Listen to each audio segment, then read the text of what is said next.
अपने हाथों को उठाओ। सर्वशक्तिमान परमेश्वर, तेरी प्रेजेंस में आज तेरा वचन मेरी जिंदगी में 100 गुना फलों को लेके आए। आज जो कुछ मैं सुनो, मैं इसे अंदरूनी आंखों से ग्रहण करूं, वो देखता हुआ जो दुनिया नहीं देख सकती, ताकि मैं वो पा सकूं जो दुनिया नहीं पा सकती। सर्वशक्तिमान परमेश्वर,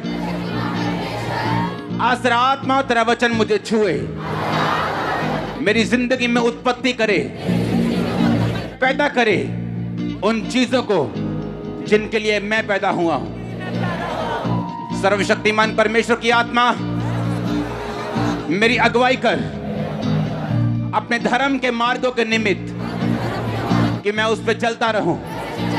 तेरा वचन मेरे हृदय में बसा रहे और मैं 100 गुना फलों को लेके आऊं।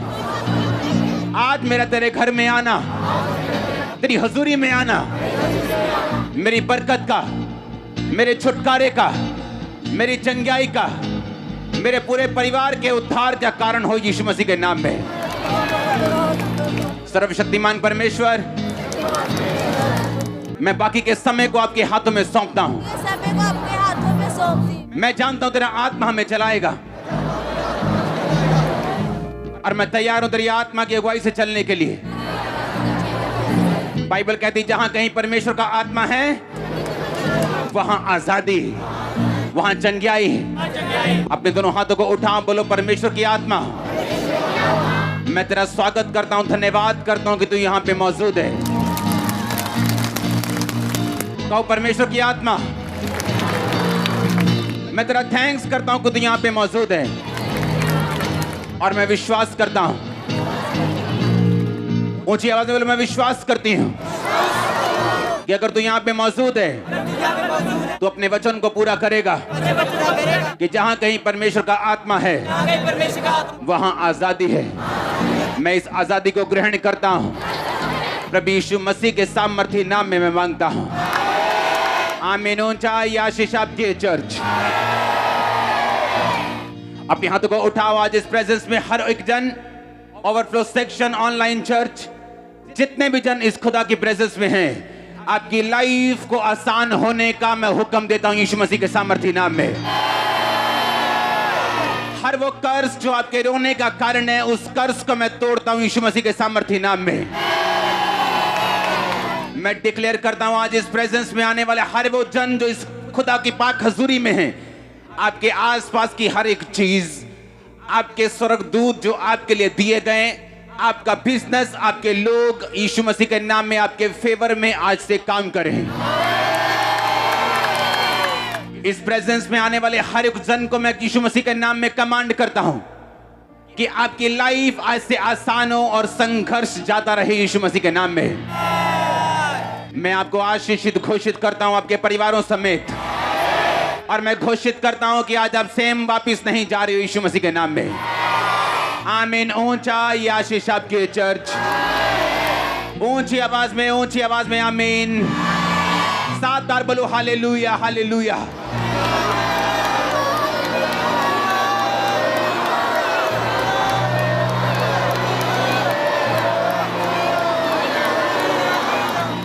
आमीन। स्वागत है यीशु मसीह की प्रेजेंस में। मुझे पूरा विश्वास है आप सेम वापस नहीं जा रहे हो। बैठ जाओ अपने शरीर में, आत्मा में आप मेरे साथ खड़े हैं। अपने पड़ोसी को बोलो, बिना वचन तू चंगाई को भी संभाल नहीं सकता। बिना वचन के तू बरकत पा तो सकता है, लेकिन उसे संभाल नहीं सकता।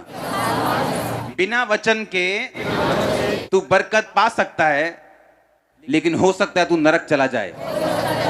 इसीलिए वचन को सुन, ताकि तू बरकत भी पाए, तू चंगा भी रहे और तू अनंत जीवन का अधिकारी भी रहे। प्रभु यीशु मसीह के सामर्थी नाम में हम मांगते हैं। याद रखो, जिस दुनिया में आप रहते हो, ये दुनिया एक फेक दुनिया है। क्या ये दुनिया? ये एक नकली दुनिया है। और अब जैसे जैसे ये दुनिया आगे बढ़ती जा रही है, ये और नकली होती जा रही है, और करप्ट होती जा रही है, और अंधेरी होती जा रही है, और जितनी जरूरत आपको 2 साल पहले थी परमेश्वर की, अब आपको 10 गुना ज्यादा जरूरत है परमेश्वर की। अगर आप इमेजिन, अगर आप एनालाइज करें, अगर आप देखें अपने आसपास, इस महामारी के आने के बाद और जो घटनाएं दुनिया में हो रही उसके बाद, अगर आप एनालाइज करें, अगर आप देखें, अगर आप अपने दिमाग को चलाएं, अब आपको परमेश्वर की ज्यादा जरूरत है। इस फेक दुनिया में जो प्रमाण मांगती है, जो चिन्ह मांगती है, जो व्यभिचार से भरी हुई है, इस फेक दुनिया में अब आपको परमेश्वर की ज्यादा जरूरत है। अब उतनी जरूरत है कि आप उसके वचन को इतना ध्यान से सुने और उस पर कान लगाएं, क्योंकि ये वचन पर कान लगाना और इसको ध्यान से सुनना, ये आपकी पास्टर की बरकत नहीं, ये आपकी बरकत का कारण है। अब जितना ध्यान आप 2 साल पहले लगाते थे, आपको उससे अधिक ध्यान देना होगा और उस पर चलना होगा। अगर आप उन चैलेंजेस से, उन चुनौतियों से पार आना चाहते हो, जो अब आपकी लाइफ में, जो अब इस दुनिया में, इस देश में, पूरी वर्ल्ड में जो चैलेंजेस, जो चुनौतियां चल रही है, अगर आपको उनसे पार आना है, आपको पहले से अधिक ध्यान देना होगा। पहला राजा 13 उसकी 28 और 29 आयत में लिखा, तब उसने जाकर उस जन का शव मार्ग पर पड़ा हुआ और गधे और सिंह दोनों को शव के पास खड़े हुए पाया, और यह भी कि सिंह ने ना तो शव खाया और ना ही गधे को फाड़ा। तब उस बूढ़े नबी ने परमेश्वर के जन का शव उठाकर गधे पर लाद दिया और उसके लिए छाती पीटने लगा और उसे मिट्टी देने लगा और अपने नगर में लौटा ले आया। बाइबल कहती है, एक यंग प्रॉफिट, एक जवान परमेश्वर के जन को परमेश्वर ने कहा, जा और उस राजे को बता कि उसने पाप किया और मैं उसके घराने को खत्म कर दूंगा। यंग प्रॉफिट गया और परमेश्वर ने कहा, तू रास्ते में ना तो पानी पिएगा, ना तो वहां रोटी खाएगा। जैसे ही राजा को तू मैसेज दे देगा, तू वहां से वापस भाग के आ जाएगा, और जिस रास्ते से जाएगा उस रास्ते से तू वापस नहीं आएगा, कहीं और से जाएगा और कहीं और से आएगा। क्योंकि परमेश्वर को मालूम था, अगर ये इस रास्ते से जाएगा और इतना बड़ा मिरेकल करेगा और वापिस जब इसी रास्ते से आएगा, तो लोग हाय हेलो करेंगे, इसको बिठाएंगे, इसको खाना खिलाएंगे, इसको डिस्ट्रैक्ट करेंगे। परमेश्वर ने कहा, जिस रास्ते से गया उस रास्ते से मत आना, किसी और रास्ते से आना, और रास्ते में रोटी नहीं खाना, पानी नहीं पीना। और बाइबल कहती है, जब वो राजा के पास गया और राजा ने जब उस नबी को उसका मैसेज सुनकर गुस्सा किया और अपना हाथ बढ़ाया कि इसे पकड़ लो और मार दो, जैसे ही राजा ने अपना हाथ बढ़ाया, उसका हाथ खड़ा हो गया, उसको लकवा हो गया, और राजा को यकीन आ गया कि ये नबी परमेश्वर ने खड़ा किया। और राजा ने उस नबी की बात को सुना और नबी वापिस जा रहा है। लिखा है, एक बूढ़ा नबी उसके पास आके बोलता है, कहता कहां जा रहा है? उसने कहा, वापिस जा रहा हूं। उसने कहा, परमेश्वर ने मुझे मैसेज दिया तेरे लिए कि आ तू रोटी खा और पानी पी। और वो डिस्ट्रैक्ट हो गया और उसके घर जाके उसने खाना खाया और पानी पिया, और परमेश्वर का वचन पहुंचा, तूने मेरी आज्ञाओं को तोड़ा, अब तू जीवित नहीं रहेगा। और वो रास्ते में बाइबल कहती जा रहा था, गधे के ऊपर एक शेर निकला, उसने उसको मार दिया। और जब वो बूढ़ा नबी आके उसकी लाश को देखता है, तो शेर ने ना तो उसको खाया, ना ही गधे को मारा, और गधा उसके पास खड़ा था और जवान नबी मरा हुआ था। क्योंकि शेर जब भी शिकार करता है वो खाने के लिए करता है। शेर कभी भी शिकार नहीं करता अगर उसको भूख नहीं लगी, यहां तक कि अपने आसपास के जानवरों को वो छोड़ देता है, उन पे अटैक नहीं करता अगर उसको भूख ना लगी हो। और जब शेर को भूख लगती है वो तभी अटैक करता है। इस बात का यह सबूत था कि वो शेर परमेश्वर की ओर से आया और उसने उस नबी को मार दिया। अगर आप इसको अगली आयत को पढ़े, 29 आयत को, तो बाइबल कहती है उसके लिए वो छाती पीटने लगा। कौन सा प्रॉफिट छाती पीटने लगा उसके लिए? अरे उसने तो उसको मरवाया था, लेकिन बाइबल कहती है उसके लिए वो क्या करने लगा? वो छाती पीटने लगा। और जब लोग उसको देखते होंगे छाती पीटते हुए, और यही सोचते होंगे कि ओ ये कितना दुखी है, ओ कितना दुखी है ये परमेश्वर का, देखो कितना दुखी है बेचारा, देखो कितना इसको दुख लगा है। और लोगों को यही नहीं पता कि यही इसका किलर है, यही इसका कातिल है, और यही इसको डिस्ट्रैक्ट करने वाला है। आप एक ऐसी दुनिया में रहते हैं जहां कोई भी आपको डिस्ट्रैक्ट कर सकता है। जब तक आपकी आंखें, आपका दिमाग पूरी रीति के साथ, पूरी डिजायर, पूरी इच्छा, पूरे तन, पूरे मन के साथ आपका ध्यान अगर परमेश्वर के वचन पे नहीं लगा हुआ, तो शैतान, बाइबल कहती है, आपको फाड़ने के लिए और खाने के लिए तैयार है। इसलिए मैंने कहा, आप एक फेक दुनिया में रहते हैं। आप ऐसी फेक और नकली दुनिया में रहते हैं जहां आपको यह मालूम नहीं कि जिन लोगों के लिए लोग रो रहे हैं वही उनके कातिल हैं।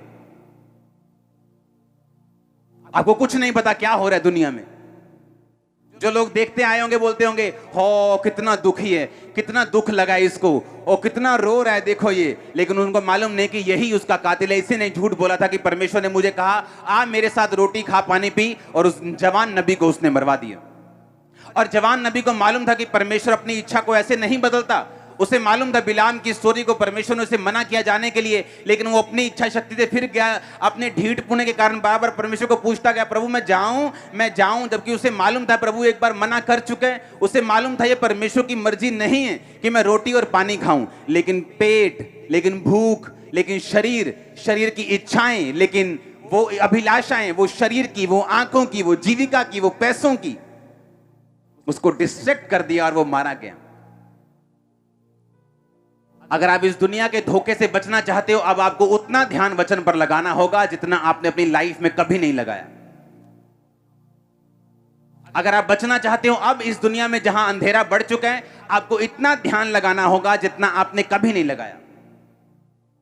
यीशु मसीह, बाइबल कहती है, एक जगह अपने चेलों के साथ आ रहे थे, मिरेकल करके, बड़ा चमत्कार करके लोगों को 5-5 हजार लोगों को खाना खिला के, 5 रोटियां 2 मछलियां 5,000 लोगों को, यानी 5,000 बंदों को, यानी 20,000 लोगों को खिला के आ रहे थे।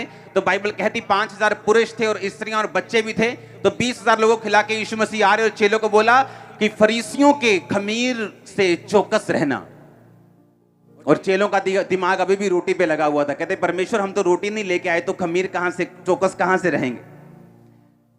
जबकि परमेश्वर ने उन्हें ये चौकस रहने के लिए क्या कहा था कि फरीसी जो कुछ बोलते हैं चौकस रहना। क्योंकि अब वो टाइम आ चुका है कि तुम्हें बड़ा ध्यान रखना होगा कि तुम क्या सुनते हो और तुम किससे सुनते हो। इसलिए अगर आपके पास परख का आत्मा नहीं है तो आप डिस्ट्रैक्ट हो सकते हैं, आपका ध्यान भटक सकते हैं, शैतान उसका फायदा उठा सकता है। यीशु मसीह ने कहा फरीसियों के कपट रूपी खमीर से चौकस रहना। चौकस रहना, वो क्या बोलते हैं उनकी बातों का यकीन मत करना, क्योंकि अगर आप सबकी बातों को सुनेंगे आप मिस कर जाएंगे परमेश्वर आपसे क्या कह रहे हैं। क्योंकि शैतान यूज कर सकता है आपके करीबी लोगों को, वो यूज कर सकता है इन्फ्लुएंस वाले लोगों को, वो यूज कर सकता है हाई कुर्सी पे बैठे लोगों को आपकी जिंदगी को भटकाने के लिए परमेश्वर के वचन से। क्योंकि बाइबल कहती परमेश्वर के वचन पर आप केवल अड़े और खड़े रह के, आप फोकस रख के, ध्यान लगा के ही खड़े और अड़े रह के रिजल्ट ले सकते, नहीं तो नहीं ले सकते। इसलिए यीशु मसीह को बड़ी चिंता थी कि तुम लोग क्या सुनते हो। क्योंकि जो चेले लोगों की बातें ज्यादा सुनते थे, बाइबल कहती वो सारी दुष्ट आत्माएं नहीं निकाल पाए, पर पतरस, याकूब और यूहन्ना वो सब काम कर सकते थे जो यीशु मसीह कर सकता था। चौकस रहो, तुम क्या सुनते हो। यहां से जाने के बाद तुम्हारे दोस्त तुमको क्या बोलते हैं, तुम्हारी सहेलियां कैसी हैं, तुम्हारे दोस्त कैसे हैं, तुम्हारे रिश्तेदार कैसे हैं, वो लोग तुमसे क्या कहते हैं। क्या वो ऐसी बातें बोलते जो मत तुम्हारे विश्वास को कम करें? तो ध्यान रखो ये तुम्हें भटकाने के लिए। वो बूढ़ा नबी जब जवान नबी से मिला तो उसने कहा, उसको ऐसा दिखाया कि वो उसकी बहुत चिंता करता है। आया यार कुछ खा पी ले, देख तू कितना सूख गया, देख तू रास्ता बड़ा है, हाय तू ऐसा लग रहा है, आजा कुछ खा ले, कोई बात नहीं, परमेश्वर ऐसा थोड़ी है, तूने उसका काम कर दिया ना, आज आप खा पी ले थोड़ा सा। इमोशनल लोग आपको भटका सकते हैं। इसलिए बाइबल कहती है जब प्रभु यीशु मसीह ने पतरस को कहा, पतरस मुझे क्रूस पे चढ़ाया जाएगा और मैं तीसरे दिन जी उठूंगा, ये लोग मुझे दुख देंगे और मैं मारा जाऊंगा और गाड़ा जाऊंगा और तीसरे दिन मुर्दों में से जी उठूंगा। पतरस कहता है हाउ परमेश्वर, और झिड़कने लगा। बाइबल कहती है उसको झिड़के मारी यीशु मसीह को, झिड़के मारी यीशु मसीह को, बोलता है तो तेरे साथ कभी ऐसा ना हो। यीशु मसीह ने कहा शैतान हट जा मेरे सामने से, क्योंकि तू मेरे लिए ठोकर का कारण है। क्योंकि शैतान आपके पास आता है आपके करीबी लोगों में से, ताकि आप अपने क्रूस को ना उठाएं, अपने आप का इनकार करना छोड़ दें, आप फास्टिंग करना छोड़ दें, आप बोना छोड़ दें, आप प्रार्थना करना छोड़ दें, आप खुदा को दिल में रखें। 2 घंटे 2.5 घंटे देने की रोज में क्या जरूरत है, कोई बात नहीं। मत्ती 24 उसकी 12 और 13 आयत में लिखा हुआ, बाइबल कहती अंत के दिनों में क्या होगा। परमेश्वर यीशु मसीह ने कहा अधर्म के बढ़ने से बहुतों का प्रेम ठंडा पड़ जाएगा, परंतु जो अंत तक धीरज धरे रहेगा उसी का उद्धार होगा। अधर्म के बढ़ने से बहुतों का प्रेम ठंडा पड़ जाएगा। यीशु मसीह ने कहा जब एंड डेज होंगे अधर्म बढ़ जाएगा और बहुतों का प्रेम ठंडा पड़ जाएगा। पुराने टाइम में अगर किसी ने गंदा सीन देखना होता था तो जब वो लाइनें लगती थी सिनेमा के बाहर कि इस फिल्म में एक गंदा सीन है, सारा यूथ इकट्ठा हुआ है कि इस फिल्म में एक सीन है जी, फलानी फिल्म है जी, इस फिल्म में एक सीन है, उसको देखते कभी कभी ऐसा सीन मिलता था। आज आपको गंदा सीन देखने के लिए कहीं जाने की जरूरत नहीं, अपनी फेसबुक खोल लो, आपको गंदा सीन मिल जाएगा। इसीलिए मैं सोशल मीडिया पे अब नहीं हूं। क्यों? क्योंकि बाइबल कहती अंत के दिनों में अधर्म बढ़ेगा। जो गंदा सीन लोग सीडी मंगा के देखते थे, आज वो फेसबुक ऐसे ऐसे ही खोलते जाओ, आपको मिलते जाएंगे और आपको लगता है कि ये तो आज की दुनिया है। ले नहीं, बाइबल कहती अधर्म बढ़ जाएगा और बहुतों का प्रेम ठंडा पड़ जाएगा। क्यों? क्योंकि बाइबल कहती है लास्ट के दिनों में अधर्म बढ़ेगा और प्रेम ठंडा होगा। जब भी शैतान आपको भरमाता है, आपको यीशु मसीह से पीछे लेके जाता है, वो कभी भी एकदम ऐसा नहीं करता, वो धीरे धीरे करता है। एक छोटा सा काम, एक छोटी सी कमी, उससे वो शुरू करता है। जैसे बोलते हैं ना, तू यार पैर रख ले, अब बैठन की जगह बना लांगे। तो पैर रख ले, हम घर बनाने की जगह खुद ब खुद रख लेंगे। तो बस पैर रख ली वहां, तू हॉल में अंदर एंटर हो जाए, मेन हॉल में बस अपनी बाइबल रख दी, हम बैठने की जगह अपने आप बना लेंगे। ऑनलाइन चर्च उन लोगों के लिए है जो बाहर बैठे हैं, जो बॉम्बे में बैठा है, हर संडे नहीं आ पा रहा, जिसकी वाइफ आना चाहती है और हस्बैंड बहुत तगड़ा शराबी है, मारता है, कूटता है, जो उसको आने नहीं दे रहा, वो अविश्वासी। उन लोगों के लिए ऑनलाइन चर्च है। आपको ऐसा लगता है कि मैं आपको इसलिए कह रहा हूं कि यहां चर्च में लोग नहीं है? नो। अगर आप पहले मेन हॉल दिखाओ, ओके, ओवरफ्लो दिखाओ जल्दी जल्दी से, टाइम नहीं। ये अभी की चर्च है, ये अभी की चर्च है, ये राइट नाउ। ये ओवरफ्लो सेक्शन है सभी जो आप स्क्रीन पे देख रहे हो। रुको चलने दो। ये सारे ओवरफ्लोज हैं अभी जितने आप देख रहे हो, ये सारे ओवरफ्लो सेक्शन है चर्च के। गुरदासपुर चर्च दिखाओ, हाँ दिखाओ। सुनो मेरी बात, मैं इसलिए नहीं कह रहा हूं कि मैं आपको चर्च में लाना चाहता हूं। यहां चर्च ऑलरेडी फुल है। जितने चर्च के सेक्शन हैं आज, जितनी चर्च की ग्राउंड्स हैं, सारी भर चुकी हैं। चर्च के पास जगह नहीं है बिठाने की। लेकिन सुनो मेरी बात, मैं क्यों आपसे कह रहा हूं। बाइबल कहती अंत के दिनों में अधर्म बढ़ जाएगा और बहुतों का प्रेम ठंडा पड़ जाएगा। और ठंडा ऐसे नहीं कि वो यीशु मसीह का इनकार कर देंगे, मतलब घर में बैठे हैं। हाँ, ले आई यार दाल, ले आई यार, भुख लगी यार। ओ कोई नहीं हले वचन आने वाला, चाह तू हले वर्शिप चलती कोई नहीं। अब दालें चल रही हैं, परोंठियां चल रही हैं घर पे। अब वचन के टाइम पे ज्यादा ध्यान दिया जा रहा है, वर्शिप के टाइम पे नाश्ता चल रहा है, बीवी कुकर की सीटियां मार रही है, बेटा नहा रहा है, और छोटी बेटी पॉटी कर रही है। ये घरों में चल रहा है और शर्म आनी चाहिए। ऑनलाइन चर्च उन लोगों के लिए है जिनको पास रियल रीजन है, जो खुदा को कह सकते हैं परमेश्वर देख, मैं दूर रहता हूं, मैं 5000 किलोमीटर दूर रहता हूं, मैं नहीं जा पाऊंगा, लेकिन मैं तेरे वचन से दूर नहीं रहना चाहता। उन लोगों के लिए नहीं है। अगर आज रात को इन लोगों को हार्ट अटैक हो जाए, तो रात को 2 बजे अगर हार्ट अटैक हो, सवा दो में ये गाड़ी के अंदर बैठे होंगे और हॉस्पिटल पहुंचे होंगे। लेकिन चर्च के लिए एक ऑटो ढूंढने में इनको 3 हफ्ते लगते हैं। ये ऑटो वाला नहीं मिला। इसलिए परमेश्वर ने कहा अंत के दिनों में, लिखो, अधर्म के बढ़ने से बहुतों का प्रेम ठंडा पड़ जाएगा। उसने ये नहीं कहा प्रेम खत्म हो जाएगा, उसने ये नहीं कहा वो यीशु मसीह का इनकार कर देंगे, उसने ये नहीं कहा कि वो यीशु मसीह को भूल जाएंगे, उसने ये नहीं कहा। उसने कहा प्रेम ठंडा हो जाएगा लोगों का। 2030 में चाइना इस दुनिया का सबसे बड़ा क्रिश्चियन देश होगा। मालूम क्यों? आपको लगता है अमेरिका होगा, किसी को लगता है ये देश होगा। चाइना इस दुनिया का सबसे बड़ा क्रिश्चियन देश होगा। आज अगर संडे है तो मॉर्निंग 4 बजे 3 बजे लोग वो उठते हैं गुफाओं में, जहां 3-3 हजार 4-4 हजार लोग गुफाओं में मीटिंग्स करते हैं, गुफाओं में। और 5, 6, 7 बजे सुबह तड़के से पहले कि गवर्नमेंट जागने से पहले ही वहां से फाड़ी हो जाता है, खत्म हो जाती है मीटिंग।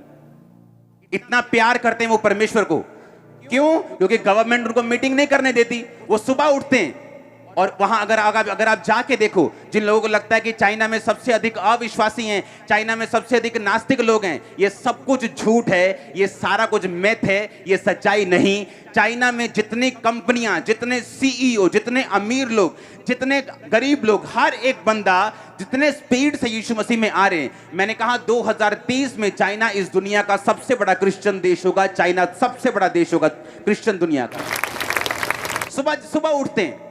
आज मेरे को मैसेज आ रहा था कि हमारा हॉल जो है वो सुबह ही भर चुका है। मीटिंग शुरू होने से घंटों पहले मेन हॉल भर चुका है, ओवरफ्लो भरने शुरू हो चुके। ये निशानी है आप लोगों की जो आप यहां पे मौजूद हो कि परमेश्वर आपकी लाइफ को छुएगा और काम करेगा आपकी जिंदगियों में, वो आपको भूलेगा नहीं। आप मेरी एग्जाम्पल देख लो, मेरी मेहनत देख लो, और लोग मुझे मूर्ख बोलते थे, यहां तक कि मेरे साथ काम करने वाले दूसरे क्रिश्चियन यूथ मुझे मूर्ख बोलता था कि इसको पैसे की कदर नहीं है, पैसे उड़ाता है यीशु मसीह के लिए, इसको अपनी लाइफ की कदर नहीं है, देखो कैसे रोजे रख रख के शक्ल बिगाड़ ली। लेकिन बाइबल कहती है मेरे प्रिय भाइयों, हियाव बांधो, दृढ़ रहो, क्योंकि तुम जानते हो मसीह में की गई मेहनत तुम्हारी कभी व्यर्थ नहीं जाती, वो कभी व्यर्थ नहीं जाती। ये कौन कह रहा है? मैं नहीं कह रहा हूं, यीशु मसीह आपसे कह रहा है, अगर तुम मेहनत करोगे व्यर्थ नहीं होगी तुम्हारी मेहनत। अगर आज तुम चर्च में मौजूद हो, और मैं आपको बता देता हूं, जितनी अनॉइंटेड चर्च होगी, जितनी सामर्थी चर्च होगी, जितना खुदावन का वचन और मसा वहां काम करेगा, उतना ही शैतान आपको तंग करेगा उस चर्च से दूर करने के लिए। वो आपको फाइनेंशियल प्रॉब्लम डाले, वो आपको दिक्कत दे, वो आपका विरोध करे। उसे मालूम है कि ये वही जगह यहां जहां इसने छुटकारा पाने। इसलिए बाइबल कहती है इकट्ठे होना मत छोड़ो। फिर से बोलो, इकट्ठे होना मत छोड़ो। एक भी जन ऐसा नहीं है जो भूखा मरा हो। क्यों? जुगाड़ लगा लेते रोटी का, इधर से या उधर से। लेकिन हमें मालूम है संडे हमने खुदा के घर में जाना है, तो क्यों नहीं सोमवार से, कल से हम अपने किराए को, अपने पैसों को, अपने तरीकों को इकट्ठा करना शुरू करते हैं। लेकिन नहीं, जब हमारे शरीर को जरूरत होती है दवाई की, हम रात को भी हॉस्पिटल चले जाते हैं। लेकिन जब आत्मा को जरूरत है, जिसके साथ आपका परिवार जुड़ा हुआ है, जिसके साथ आपका फाइनेंस जुड़ा हुआ है, जिसके साथ आपका फ्यूचर जुड़ा हुआ है, उसके लिए हम अलर्ट नहीं। क्योंकि बाइबल कहती है, फिर से पढ़ेंगे, अधर्म के बढ़ने से बहुतों का प्रेम ठंडा हो जाएगा। क्योंकि आज आपको आसानी से मिल रहा है। अगर आप चाइना में होते और यूट्यूब ना होता और फेसबुक ना होता और आपकी जब चर्च को ऑनलाइन चलने ना दिया जाया होता, तो आपको वैल्यू समझ आती। सुबह सुबह वो लोग चर्च में आगे इकट्ठा होते और परमेश्वर की महिमा करते हैं। याद रखो, अगर हम बलिदान नहीं देंगे तो कभी फायर नहीं होगी। आग तभी बढ़ती है जब उसमें लकड़ी बढ़ती है, आग तभी बढ़ती है जब उसमें बलिदान बढ़ते हैं। अगर लकड़ी कम होगी तो फायर कम होगी। और शैतान आपकी मासी का बेटा नहीं है कि आपको छोड़ देगा। आप जितना अच्छे हैं वो उतना अधिक अटैक करेगा, आप जितने भले हैं वो उतनी टेढ़ी निगाह से आपको देखेगा, क्योंकि उसका काम है अच्छों को, भलों को खत्म करना। जो लोग अच्छी तरह लोग बोलते हैं मैंने क्या कसूर किया है, मैंने किसी का बुरा नहीं किया, मैंने किसी को माड़ा नहीं बोला, मैंने किसी का नुकसान नहीं किया, मेरे साथ ऐसा क्यों हुआ? तभी तो हुआ। बाइबल कहती वो अच्छे लोगों को खत्म करने की कोशिश करते हैं। बुरे तो पहले ही नाश हैं, वो तो दूसरों का नुकसान करके अपना खुद ही बाद में करवा लेंगे, वो तो पहले से खत्म हो चुके हैं। लेकिन बाइबल कहती वो नाश करने, हत्या करने, घात करने और नष्ट करने के लिए आया। आपको प्राइस पे करना होता है परमेश्वर की प्रेजेंस में आने के लिए। आसान नहीं होता परमेश्वर की हुजूरी में आना, लेकिन आपको अपने आप को डिसिप्लिन में रखना पड़ता है। कोई भी दिक्कत हो, कोई परेशानी हो, अगर आप उसके भवन में, उसकी प्रेजेंस में उसी डिजायर, उसी इच्छा के साथ, बाइबल कहती है अपने परमेश्वर से पूरी मन, पूरी ताकत, पूरे प्रेम, पूरी शक्ति के साथ प्यार करना। क्योंकि अधर्म के बढ़ने से बहुतों का प्रेम ठंडा हो जाएगा। आसानी से घर पे मीटिंग मिलने से आपका प्रेम ठंडा हो जाएगा, परमेश्वर ने कहा। आज आप सिर्फ वर्शिप को ऑनलाइन मिस कर रहे हैं, कल आप वचन को भी मिस करेंगे। कल आपकी फोन की चार्जिंग खत्म हो जाएगी, कल को इंटरनेट खत्म हो जाएगा। अपने पड़ोसी को बोलो, अधर्म के बढ़ने से जीसस ने कहा बहुतों का प्रेम ठंडा हो जाएगा। आप जानते हैं, अगर आप बाइबल ध्यान से पढ़ें, पहला राजा 17 बाब उसकी 1 से 6 आयत, तिशबी एलिया जो गिलाद के प्रदेशियों में से था, उसने अहाब से कहा, इजराइल का परमेश्वर यहोवा जिसके सम्मुख मैं उपस्थित रहता हूं, उसके जीवन की शपथ, इन वर्षों में मेरे कहे बिना ना मेह पड़ेगा ना औंस पड़ेगी। तब यहोवा का यह वचन उसके पास पहुंचा, यहां से चलकर पूरब की ओर करीत नामक नाले में जो यर्दन के पूरब में है छुप जा। उस नाले का पानी तू पिया कर, मैंने कौओं को आज्ञा दी है कि वो तुझे वहां खिलाएं। बोलो, वहां खिलाएं। यहोवा का यह वचन मानकर वह यर्दन के पूरब में करीत नामक नाले में छिपा रहा। सवेरे सांझ को कौवे उसके पास रोटी और मांस लाया करते थे और वो नाले का पानी पिया करता था। आपकी एक्सपेक्टेशन है, आपकी इच्छा है कि परमेश्वर आपको छुए, वो आपको चंगा करे, वो आपके परिवार में ब्रेक थ्रू दे, वो आपकी सेहत में ब्रेक थ्रू दे, वो आपको फाइनेंस को ब्लेस करे। ये सब चीजें ठीक हैं, बिब्लिकल हैं। बाइबल कहती है वो छुड़ाने के लिए आया, वो बचाने के लिए आया, उद्धार देने के लिए आया। वो उद्धार शारीरिक हो सकता है।